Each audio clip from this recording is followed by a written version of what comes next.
ಗಂಗೆಯಂತಹ ಶುದ್ಧ ನದಿಯಿಲ್ಲ ಮತ್ತು ಏಕಾದಶಿ ವ್ರತಕ್ಕಿಂತ ದೊಡ್ಡ ವ್ರತವಿಲ್ಲ. ಏಕಾದಶಿಯನ್ನು ಭಕ್ತಿಯ ಮಾತೆ ಎಂದು ಕರೆಯಲಾಗುತ್ತದೆ. ಭಗವಾನ್ ಶ್ರೀಹರಿಯ ಆನಂದಕ್ಕಾಗಿ ಭಕ್ತರು ಏಕಾದಶಿ ವ್ರತವನ್ನು ಆಚರಿಸುತ್ತಾರೆ. ಒಂದು ತಿಂಗಳಲ್ಲಿ ನಮಗೆ 2 ಏಕಾದಶಿಗಳು ಬರುತ್ತವೆ. ಅದು ಶುಕ್ಲ ಪಕ್ಷದಲ್ಲಿ, ಒಂದು ಕೃಷ್ಣ ಪಕ್ಷದಲ್ಲಿ ಬರುತ್ತದೆ. ಮಾಘ ಮಾಸದ ಕೃಷ್ಣ ಪಕ್ಷದಲ್ಲಿ ಬರುವ ಏಕಾದಶಿಯನ್ನು ಷಟ್ತಿಲ ಏಕಾದಶಿ ಅಥವಾ ಶಟಿಲ ಏಕಾದಶಿ ಎಂದು ಕರೆಯಲಾಗುತ್ತದೆ.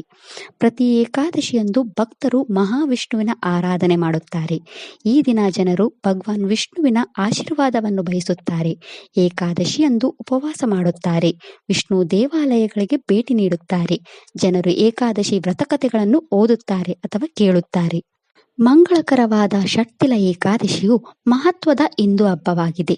ಭಗವಾನ್ ವಿಷ್ಣು ಮತ್ತು ಲಕ್ಷ್ಮೀದೇವಿಯ ಆಶೀರ್ವಾದವನ್ನು ಪಡೆಯಲು ಭಕ್ತರು ಈ ವ್ರತವನ್ನು ಆಚರಿಸುತ್ತಾರೆ. ಜನರು ಏಕಾದಶಿ ದಿನದಂದು ಉಪವಾಸ ಮಾಡುತ್ತಾರೆ ಮತ್ತು ಮುಂದಿನ ದ್ವಾದಶಿ ದಿನ ಪಾರಾಯಣ ಸಮಯದಲ್ಲಿ ಉಪವಾಸವನ್ನು ಮುರಿಯುತ್ತಾರೆ. ಏಕಾದಶಿ ಉಪವಾಸ ಮರುದಿನ ಸೂರ್ಯೋದಯದ ನಂತರ ಏಕಾದಶಿ ಪಾರಾಯಣವನ್ನು ಮಾಡಲಾಗುತ್ತದೆ. ಸೂರ್ಯೋದಯಕ್ಕೆ ಮುನ್ನ ದ್ವಾದಶಿ ಮುಗಿಯದ ಹೊರತು ದ್ವಾದಶಿ ತಿಥಿಯೊಳಗಡೆ ಪಾರಾಯಣ ಮಾಡುವುದು ಅಗತ್ಯ. ಈ ದಿನ ದೇವರಿಗೆ ಮತ್ತು ಬಡವರಿಗೆ ಎಳ್ಳನ್ನು ಅರ್ಪಿಸುವ ಕಾರ್ಯವು ಮುಖ್ಯವಾಗಿದೆ. ಈ ನೈವೇದ್ಯಗಳು ಭಗವಾನ್ ವಿಷ್ಣುವಿನ ಅನುಗ್ರಹವನ್ನು ಗಳಿಸಲು ಮತ್ತು ಸಮೃದ್ಧಿ ಮತ್ತು ಶಾಂತಿಯುತ ಜೀವನವನ್ನು ನಡೆಸಲು ಸಹಾಯ ಮಾಡುತ್ತದೆ ಎಂದು ನಂಬಲಾಗಿದೆ. ಈ ವ್ರತವನ್ನು ಶ್ರದ್ಧಾ ಭಕ್ತಿಯಿಂದ ಆಚರಿಸುವುದು ಮತ್ತು ನಿಗದಿತ ಆಚರಣೆಗಳನ್ನು ಮಾಡುವುದರಿಂದ ಸಂಪತ್ತು, ಸಮೃದ್ಧಿ ಮತ್ತು ಆಧ್ಯಾತ್ಮಿಕ ಬೆಳವಣಿಗೆಯನ್ನು ಪಡೆಯಬಹುದು ಎಂದು ಭಕ್ತರು ನಂಬುತ್ತಾರೆ.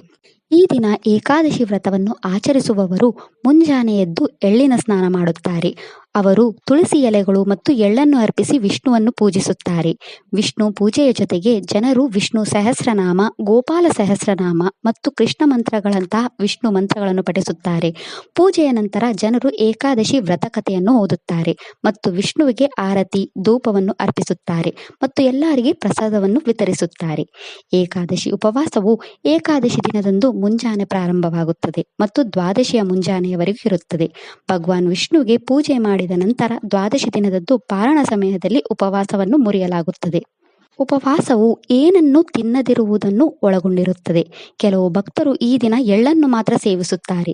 ಸಂಪೂರ್ಣ ಉಪವಾಸ ಸಾಧ್ಯವಾಗದಿದ್ದರೆ ಭಕ್ತರು ಹಾಲು ಮತ್ತು ಹಣ್ಣುಗಳನ್ನು ತೆಗೆದುಕೊಳ್ಳಬಹುದು.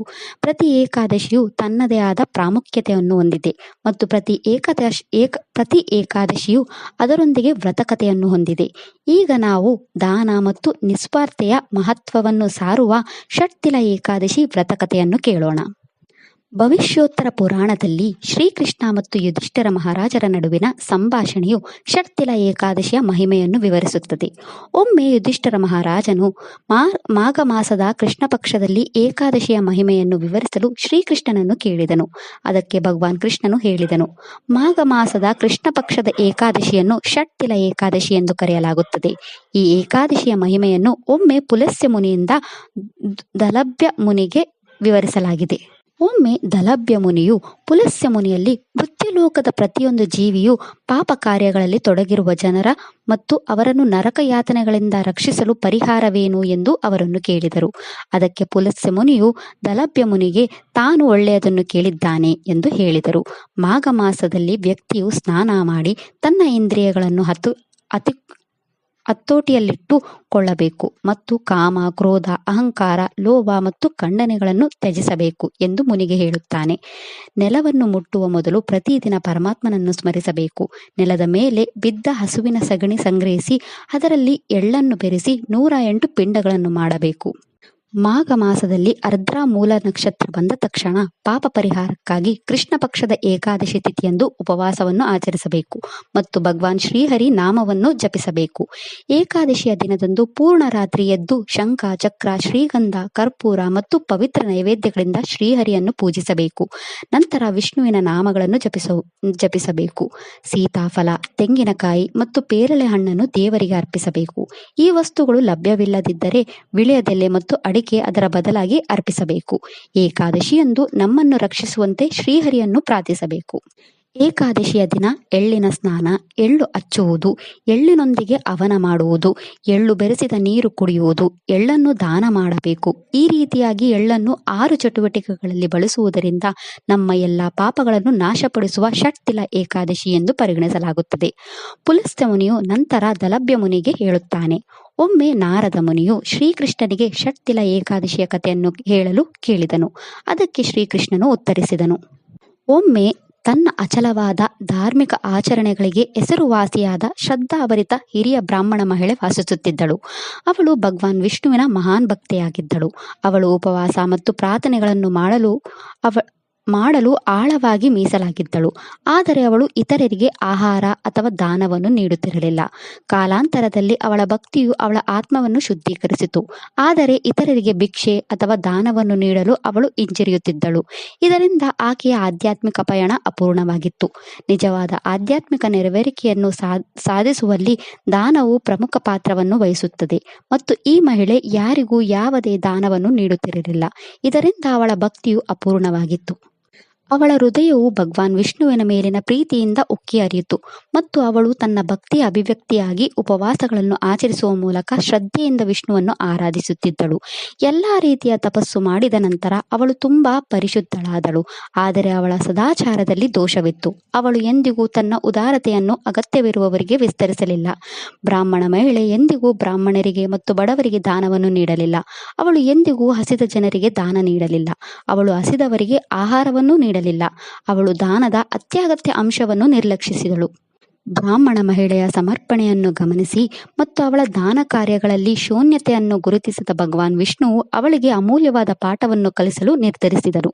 ಒಮ್ಮೆ ಬ್ರಾಹ್ಮಣ ಮಹಿಳೆ ಭಕ್ತಿಯನ್ನು ಪರೀಕ್ಷಿಸಲು ವಿಷ್ಣುವು ಸ್ವತಃ ಬ್ರಾಹ್ಮಣನಾಗಿ ಬಂದು ಮಹಿಳೆಗೆ ಭಿಕ್ಷೆಯನ್ನು ಕೇಳಿದನು. ಅವನು ಎಲ್ಲಿಂದ ಬಂದಿದ್ದಾನೆಂದು ಹೇಳಲು ವಿಷ್ಣುವನ್ನು ಮಹಿಳೆ ಕೇಳಿದಳು. ಅವನು ಎಲ್ಲಿಂದ ಬಂದಿದ್ದಾನೆ ಎಂದು ಹೇಳಲು ವಿಷ್ಣುವನ್ನು ಮಹಿಳೆ ಕೇಳಿದಳು. ಅದಕ್ಕೆ ವಿಷ್ಣುವು ಏನು ಉತ್ತರಿಸಲಿಲ್ಲ. ಬ್ರಾಹ್ಮಣ ಮಹಿಳೆ ಕೋಪಗೊಂಡಳು ಮತ್ತು ಅವಳು ಅವನಿಗೆ ಆಹಾರದ ಬದಲಾಗಿ ಮಣ್ಣಿನ ಉಂಡೆಯನ್ನು ಕೊಟ್ಟಳು. ವಿಷ್ಣುವು ಅವಳ ಭಿಕ್ಷೆಯನ್ನು ಸ್ವೀಕರಿಸಿ ಹೊರಟು ಹೋದನು.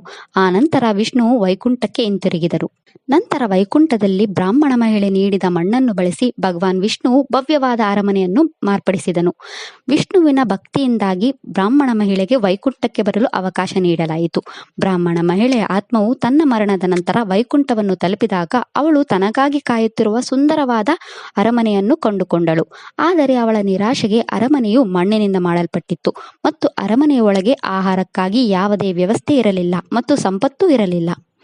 ತನ್ನ ಅರಮನೆಯಲ್ಲಿ ಏನನ್ನೂ ಕಾಣದೆ ಕೋಪಗೊಂಡು ವಿಷ್ಣುವನ್ನು ಕೇಳಲು ಬಂದಳು. ತಾನು ವೈಕುಂಠದಲ್ಲಿ ನೆಲೆಸುತ್ತೇನೆಂದು ಭಾವಿಸಿ ಎಲ್ಲ ಉಪವಾಸ ಮತ್ತು ತಪಸ್ಸುಗಳನ್ನು ಮಾಡಿ ವಿಷ್ಣುವನ್ನು ಪೂಜಿಸಿದ್ದೇನೆ ಎಂದು ವಿಷ್ಣುವನ್ನು ಕೇಳಿದಳು. ಆದರೆ ಅವಳು ಈ ವೈಕುಂಠದಲ್ಲಿ ಏಕೆ ಸಂಪತ್ತನ್ನು ಗಳಿಸಲಿಲ್ಲ? ತನ್ನ ಜೀವಿತಾವಧಿಯಲ್ಲಿ ಅರ್ಪಿತವಾದ ಆರಾಧನೆಯ ಹೊರತಾಗಿಯೂ ತನ್ನ ಸ್ವರ್ಗೀಯ ವಾಸಸ್ಥಾನವು ಏಕೆ ಪೋಷಣೆಯ ಕೊರತೆಯನ್ನು ಹೊಂದಿದೆ ಎಂದು ಪ್ರಶ್ನಿಸುತ್ತಾ ತನ್ನ ನಿರಾಶೆಯನ್ನು ವ್ಯಕ್ತಪಡಿಸಿದಳು. ತನ್ನ ಅರಮನೆಯಲ್ಲಿ ಏಕೆ ಆಹಾರವಿಲ್ಲ ಎಂದು ವಿಷ್ಣುವಲ್ಲಿ ಕೇಳಿದಳು. ಭಗವಾನ್ ವಿಷ್ಣುವು ತನ್ನ ಐಹಿಕ ಜೀವನದಲ್ಲಿ ಹಸಿದ ಜನರಿಗೆ ಆಹಾರವನ್ನು ನೀಡುವಲ್ಲಿ ತನ್ನ ನಿರ್ಲಕ್ಷ್ಯದಿಂದಾಗಿ ಸ್ವರ್ಗೀಯ ನಿವಾಸವು ಈ ಅನುಪಸ್ಥಿತಿಯನ್ನು ಪ್ರತಿಬಿಂಬಿಸುತ್ತದೆ ಎಂದು ಬಹಿರಂಗಪಡಿಸಿದರು. ಬ್ರಾಹ್ಮಣ ಮಹಿಳೆ ವಿಷ್ಣುವಿನಲ್ಲಿ ಕ್ಷಮೆ ಕೇಳಿದಳು. ದಯೆಯಿಂದ ಪ್ರತಿಕ್ರಿಯಿಸಿದ ವಿಷ್ಣುವು ಬ್ರಾಹ್ಮಣ ಮಹಿಳೆಯನ್ನು ತನ್ನ ಅರಮನೆಗೆ ಹಿಂತಿರುಗುವಂತೆ ಕೇಳಿದನು ಮತ್ತು ಅವಳನ್ನು ಭೇಟಿಯಾಗಲು ದೇವತೆಗಳ ಹೆಂಡತಿಯರು ಬರುತ್ತಾರೆ ಎಂದು ಹೇಳಿದನು. ಆ ಸಮಯದಲ್ಲಿ ಅವರಿಂದ ಷಟ್ತಿಲ ಏಕಾದಶಿ ಮಹಿಮೆಗಳನ್ನು ಕೇಳದೆ ಅವರಿಗಾಗಿ ಬಾಗಿಲು ತೆರೆಯಬಾರದು ಎಂದು ಅವರು ಹೇಳಿದರು. ಬ್ರಾಹ್ಮಣ ಮಹಿಳೆಯು ಹಾಗೆಯೇ ಮಾಡಿದಳು. ಅವಳು ತನ್ನ ಅರಮನೆಗೆ ಹಿಂತಿರುಗಿದಳು ಮತ್ತು ಷಟ್ತಿಲ ಏಕಾದಶಿಯ ವೈಭವವನ್ನು ವಿವರಿಸುವವರೆಗೂ ಅವಳು ದೇವತೆಗಳ ಹೆಂಡತಿಯರಿಗೆ ತನ್ನ ಬಾಗಿಲು ತೆರೆಯಲಿಲ್ಲ. ತನ್ನ ತಪ್ಪಿನ ಅರಿವಾದ ಬ್ರಾಹ್ಮಣ ಮಹಿಳೆಯು ಷಟ್ತಿಲ ಏಕಾದಶಿಯ ಮಹತ್ವ ಮತ್ತು ದಾನದ ಮಹತ್ವವನ್ನು ದೇವತೆಗಳ ಪತ್ನಿಯರಿಂದ ಕೇಳಿದಳು. ದೇವತೆಗಳ ಪತ್ನಿಯರ ಸೂಚನೆಯಂತೆ ಬ್ರಾಹ್ಮಣ ಮಹಿಳೆ ಷಟ್ತಿಲ ಏಕಾದಶಿ ಉಪವಾಸವನ್ನು ಆಚರಿಸಿದಳು ಮತ್ತು ಷಟ್ತಿಲ ಏಕಾದಶಿಯ ಪುಣ್ಯದಿಂದಾಗಿ ಅವಳು ವೈಕುಂಠದಲ್ಲಿ ಸಂಪತ್ತು ಮತ್ತು ಸೌಂದರ್ಯವನ್ನು ಮರಳಿ ಪಡೆದಳು. ಷಟ್ತಿಲ ಏಕಾದಶಿ ವ್ರತವನ್ನು ಅತ್ಯಂತ ಶ್ರದ್ಧಾ ಭಕ್ತಿಯಿಂದ ವಿಧಿವಿಧಾನಗಳನ್ನು ಅನುಸರಿಸಿ ನೆರವೇರಿಸಿದಳು. ಇದರ ಪರಿಣಾಮವಾಗಿ ಅವಳ ಸ್ವರ್ಗೀಯ ವಾಸಸ್ಥಾನವು ಆಹಾರ, ಸಂಪತ್ತು ಮತ್ತು ಸಮೃದ್ಧಿಯಿಂದ ರೂಪಾಂತರಗೊಂಡಿತು. ಅವಳು ಉಪವಾಸ ಮಾಡಿ ಎಳ್ಳನ್ನು ದಾನ ಮಾಡಿದಳು. ಈ ಆಚರಣೆಯನ್ನು ಮಾಡಿದವರು ವೈಕುಂಠ ಲೋಕದಲ್ಲಿ ಅನೇಕ ಸಾವಿರ ವರ್ಷಗಳ ಕಾಲ ಸುಖವಾಗಿ ವಾಸಿಸುತ್ತಾರೆ ಎಂದು ನಂಬಲಾಗಿದೆ. ಈ ಷಟ್ಟಿಲ ಏಕಾದಶಿ ವ್ರತಕಥೆಯು ನಮಗೆ ದಾನದ ಮೌಲ್ಯವನ್ನು ಮತ್ತು ಔದಾರ್ಯವಿಲ್ಲದೆ ಯಾವುದೇ ಧಾರ್ಮಿಕ ಚಟುವಟಿಕೆಯು ಪೂರ್ಣಗೊಳ್ಳುವುದಿಲ್ಲ ಎಂಬ ತತ್ವವನ್ನು ನಮಗೆ ಕಲಿಸುತ್ತದೆ. ಇತರರೊಂದಿಗೆ ಸಂಪನ್ಮೂಲಗಳನ್ನು ಹಂಚಿಕೊಳ್ಳುವುದು ಉಪವಾಸ ಮತ್ತು ಪ್ರಾರ್ಥನೆಯ ಆಧ್ಯಾತ್ಮಿಕ ಪ್ರಯೋಜನಗಳನ್ನು ಹೆಚ್ಚಿಸುತ್ತದೆ ಎಂದು ಇದು ಭಕ್ತರನ್ನು ನೆನಪಿಸುತ್ತದೆ. ಷಟ್ಟಿಲ ಏಕಾದಶಿಯು ನಿಸ್ವಾರ್ಥತೆಯೊಂದಿಗೆ ಭಕ್ತಿಯನ್ನು ಸಮತೋಲನಗೊಳಿಸುವ ಮಹತ್ವವನ್ನು ಒತ್ತಿ ಹೇಳುತ್ತದೆ. ಈ ವ್ರತವನ್ನು ಆಚರಿಸುವ ಮೂಲಕ ಮತ್ತು ದಾನ ಕಾರ್ಯಗಳನ್ನು ಅಳವಡಿಸಿಕೊಳ್ಳುವ ಮೂಲಕ ಭಕ್ತರು ಆಧ್ಯಾತ್ಮಿಕ ಸಮೃದ್ಧಿಯನ್ನು ಪಡೆಯಬಹುದು ಮತ್ತು ಅವರ ಜೀವನವು ದೈವಿಕ ಆಶೀರ್ವಾದದಿಂದ ತುಂಬಿರುವುದನ್ನು ಖಚಿತಪಡಿಸಿಕೊಳ್ಳಬಹುದು. ನಂತರ ಪುಲಸ್ತ್ಯ ಋಷಿ ಹೇಳುತ್ತಾರೆ, ಈ ಅದ್ಭುತವಾದ ಷಟ್ಟಿಲ ಏಕಾದಶಿ ಉಪವಾಸವನ್ನು ಅತ್ಯಂತ ಶ್ರದ್ಧೆಯಿಂದ ಮತ್ತು ಸರಿಯಾದ ರೀತಿಯಲ್ಲಿ ಆಚರಿಸುವವನು ಆಧ್ಯಾತ್ಮಿಕ, ಮಾನಸಿಕ, ದೈಹಿಕ, ಭೌತಿಕ ಮತ್ತು ಸಾಮಾಜಿಕ ಮತ್ತು ದುರದೃಷ್ಟ ಮತ್ತು ಅಶುಭ ಶಕುನಗಳಂತಹ ಎಲ್ಲ ರೀತಿಯ ಬಡತನದಿಂದ ಮುಕ್ತನಾಗುತ್ತಾನೆ. ವಾಸ್ತವವಾಗಿ ಈ ಏಕಾದಶಿ ಉಪವಾಸವನ್ನು ದಾನ, ಯಾಗಗಳನ್ನು ಮತ್ತು ಎಳ್ಳನ್ನು ಸೇವಿಸುವುದರಿಂದ ಒಬ್ಬ ವ್ಯಕ್ತಿಯು ಇಂದಿನ ಜನ್ಮದಲ್ಲಿ ಮಾಡಿದ ಎಲ್ಲ ಪಾಪಗಳಿಂದ ಮುಕ್ತನಾಗಿ ದೇವರ ಆಧ್ಯಾತ್ಮಿಕ ಜಗತ್ತಿಗೆ ಮರಳುತ್ತಾನೆ. ಈ ವ್ರತವನ್ನು ಆಚರಿಸುವುದು ಅನಂತ ಸಂಪತ್ತು, ಉತ್ತಮ ಆರೋಗ್ಯ ಮತ್ತು ಅಂತಿಮವಾಗಿ ಮೋಕ್ಷವನ್ನು ನೀಡುತ್ತದೆ ಎಂದು ನಂಬಲಾಗಿದೆ. ಷಟ್ಟಿಲ ಏಕಾದಶಿಯಂದು ಉಪವಾಸ ಮಾಡುವ ಭಕ್ತರು ಪುನರ್ಜನ್ಮದ ಚಕ್ರದಿಂದ ಮುಕ್ತರಾಗುತ್ತಾರೆ, ಆಧ್ಯಾತ್ಮಿಕ ಮುಕ್ತಿಯನ್ನು ಸಾಧಿಸುತ್ತಾರೆ. ಈಗ ಈ ಏಕಾದಶಿ ವ್ರತದ ಪ್ರಯೋಜನಗಳನ್ನು ತಿಳಿಯೋಣ.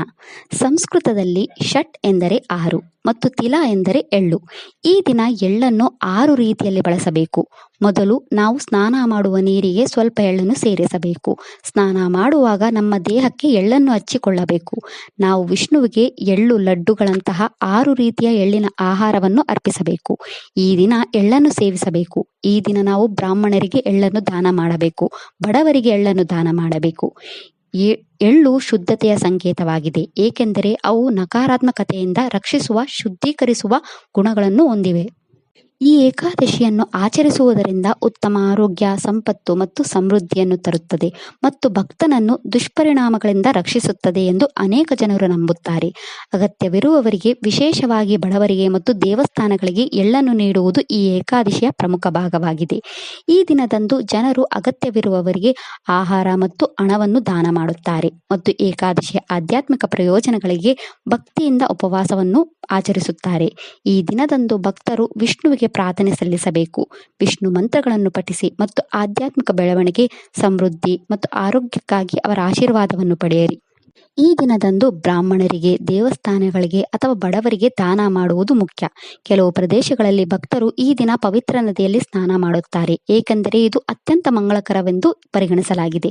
ಈ ದಿನದ ಉಪವಾಸವು ವಿಷ್ಣುವನ್ನು ಮೆಚ್ಚಿಸುತ್ತದೆ ಎಂದು ಹೇಳಲಾಗುತ್ತದೆ. ಜನರು ಧಾನ್ಯಗಳು, ಎಣ್ಣೆ ಮತ್ತು ಇತರ ಆಹಾರ ಪದಾರ್ಥಗಳನ್ನು ತಿನ್ನದೆ ಉಪವಾಸವನ್ನು ಮಾಡುತ್ತಾರೆ. ಕೆಲವು ಜನರು ಹಣ್ಣುಗಳನ್ನು, ತರಕಾರಿಗಳನ್ನು ಮತ್ತು ಬೇರುಗಳನ್ನು ತಿನ್ನುವ ಮೂಲಕ ಉಪವಾಸ ಮಾಡುತ್ತಾರೆ. ಈ ದಿನವು ಆಹಾರದ ಮಹತ್ವವನ್ನು ಕಲಿಸುತ್ತದೆ. ಈ ದಿನ ವಿಷ್ಣುವಿಗೆ ಎಳ್ಳನ್ನು ಅರ್ಪಿಸಿ. ಈ ದಿನ ಎಳ್ಳಿನ ಸೇವನೆಯನ್ನು ಮಂಗಳಕರವೆಂದು ಪರಿಗಣಿಸಲಾಗುತ್ತದೆ. ಷಟ್ಟಿಲ ಏಕಾದಶಿ ವ್ರತವನ್ನು ಆಚರಿಸುವುದರಿಂದ ನಮಗೆ ಉತ್ತಮ ಆರೋಗ್ಯ, ಸಂಪತ್ತು ಮತ್ತು ಸಮೃದ್ಧಿಯನ್ನು ನೀಡುತ್ತದೆ ಎಂದು ಹೇಳಲಾಗುತ್ತದೆ. ಈ ವ್ರತವನ್ನು ಮಾಡುವ ವ್ಯಕ್ತಿಯು ಜನನ ಮತ್ತು ಮರಣದ ಚಕ್ರದಿಂದ ಮುಕ್ತಿ ಹೊಂದುತ್ತಾನೆ ಮತ್ತು ಮೋಕ್ಷವನ್ನು ಪಡೆಯುತ್ತಾನೆ ಎಂದು ಹೇಳಲಾಗುತ್ತದೆ. ಹಿಂದೂ ಧರ್ಮಗ್ರಂಥಗಳ ಪ್ರಕಾರ ಈ ಏಕಾದಶಿ ವ್ರತವನ್ನು ಆಚರಿಸುವುದು ಹಿಂದಿನ ಜನ್ಮದಲ್ಲಿ ಸಂಗ್ರಹವಾದ ಪಾಪಗಳನ್ನು ನಿವಾರಿಸಲು ಸಹಾಯ ಮಾಡುತ್ತದೆ.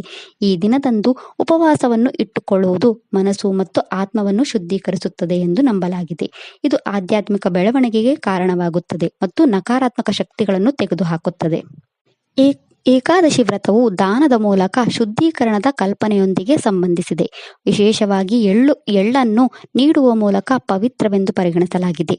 ಏಕಾದಶಿ ಉಪವಾಸವು ಪಾಪಗಳಿಗೆ ಪ್ರಾಯಶ್ಚಿತ್ತದ ಒಂದು ರೂಪವಾಗಿದೆ ಮತ್ತು ಭಕ್ತನು ಹಿಂದಿನ ದುಷ್ಕೃತ್ಯಗಳನ್ನು ನಿವಾರಿಸಲು ವಿಷ್ಣುವಿನ ಆಶೀರ್ವಾದವನ್ನು ಬಯಸುತ್ತಾನೆ. ಈ ದಿನದಂದು ಭಕ್ತರು ವಿಷ್ಣುವಿಗೆ ಪ್ರಾರ್ಥನೆ ಸಲ್ಲಿಸುತ್ತಾರೆ. ವಿಷ್ಣು ಸಹಸ್ರನಾಮದಂತಹ ಅವರ ಮಂತ್ರಗಳನ್ನು ಪಠಿಸಿ ಮತ್ತು ಆಧ್ಯಾತ್ಮಿಕ ಬೆಳವಣಿಗೆ, ಸಮೃದ್ಧಿ ಮತ್ತು ಆರೋಗ್ಯಕ್ಕಾಗಿ ಅವರ ಆಶೀರ್ವಾದವನ್ನು ಪಡೆಯುತ್ತಾರೆ. ಭಕ್ತರು ತಮ್ಮ ಆಧ್ಯಾತ್ಮಿಕ ಪ್ರಯಾಣವನ್ನು ಪ್ರತಿಬಿಂಬಿಸುವ ಪ್ರಾರ್ಥನೆ ಮತ್ತು ಧ್ಯಾನದಲ್ಲಿ ದಿನವನ್ನು ಕಳೆಯುತ್ತಾರೆ. ಭಗವಾನ್ ವಿಷ್ಣುವಿನ ಹೆಸರನ್ನು ಪಠಿಸುತ್ತಾರೆ ಮತ್ತು ಅವರ ಆಶೀರ್ವಾದವನ್ನು ಪಡೆಯಲು ಆಚರಣೆಗಳನ್ನು ಮಾಡುತ್ತಾರೆ. ಷಟ್ಟಿಲ ಏಕಾದಶಿಯ ದಿನದಂದು ಹಣ, ಬಟ್ಟೆ ಮತ್ತು ಆಹಾರವನ್ನು ಅಗತ್ಯವಿರುವವರಿಗೆ ದಾನ ಮಾಡಿ. ಇದನ್ನು ಮಾಡುವುದರಿಂದ ಭಕ್ತರು ಬಹಳಷ್ಟು ಪುಣ್ಯಗಳನ್ನು ಪಡೆಯುತ್ತಾರೆ ಮತ್ತು ಅವರು ಎಂದಿಗೂ ಆಹಾರದ ಕೊರತೆಯನ್ನು ಅನುಭವಿಸುವುದಿಲ್ಲ ಅಥವಾ ಅವರ ಮನೆಗಳಲ್ಲಿ ಸಂಪತ್ತು ಮತ್ತು ಸಮೃದ್ಧಿಯ ನಷ್ಟವನ್ನು ಎದುರಿಸುವುದಿಲ್ಲ. ಷಟ್ತಿಲ ಏಕಾದಶಿ ವ್ರತವನ್ನು ಸಂಪೂರ್ಣ ನಂಬಿಕೆ ಮತ್ತು ಭಕ್ತಿಯಿಂದ ಆಚರಿಸುವುದರಿಂದ ಭಕ್ತನು ತನ್ನ ಎಲ್ಲಾ ಜನ್ಮಗಳಲ್ಲಿ ಬಹಳಷ್ಟು ಸಂಪತ್ತು, ಸಮೃದ್ಧಿ ಮತ್ತು ಉತ್ತಮ ಆರೋಗ್ಯವನ್ನು ಅನುಗ್ರಹಿಸುತ್ತಾನೆ. ಈ ದಿನದಂದು ಬಡವರಿಗೆ ಅನ್ನ, ಬಟ್ಟೆ, ಬೆಲೆಬಾಳುವ ವಸ್ತುಗಳು ಮತ್ತು ಹಣವನ್ನು ದಾನ ಮಾಡುವುದರಿಂದ ಹೆಚ್ಚಿನ ಪುಣ್ಯ ಲಭಿಸುತ್ತದೆ. ಷಟ್ತಿಲ ಏಕಾದಶಿ ವ್ರತವು ಭಕ್ತನು ತನ್ನ ಎಲ್ಲಾ ಜನ್ಮಗಳಲ್ಲಿ ಆಹಾರ ಮತ್ತು ಸಮೃದ್ಧಿಗೆ ಎಂದಿಗೂ ಕೊರತೆಯಾಗದಂತೆ ನೋಡಿಕೊಳ್ಳುತ್ತದೆ. ಇದಿಷ್ಟು ಷಟ್ತಿಲ ಏಕಾದಶಿ ವ್ರತದ ಬಗ್ಗೆ. ಈ ವಿಡಿಯೋ ಇಷ್ಟ ಆದರೆ ಲೈಕ್ ಮಾಡಿ, ಶೇರ್ ಮಾಡಿ ಮತ್ತು ಚಾನಲ್ ಸಪೋರ್ಟ್ ಮಾಡೋಕ್ಕೆ ಸಬ್ಸ್ಕ್ರೈಬ್ ಮಾಡಿ. ಧನ್ಯವಾದಗಳು.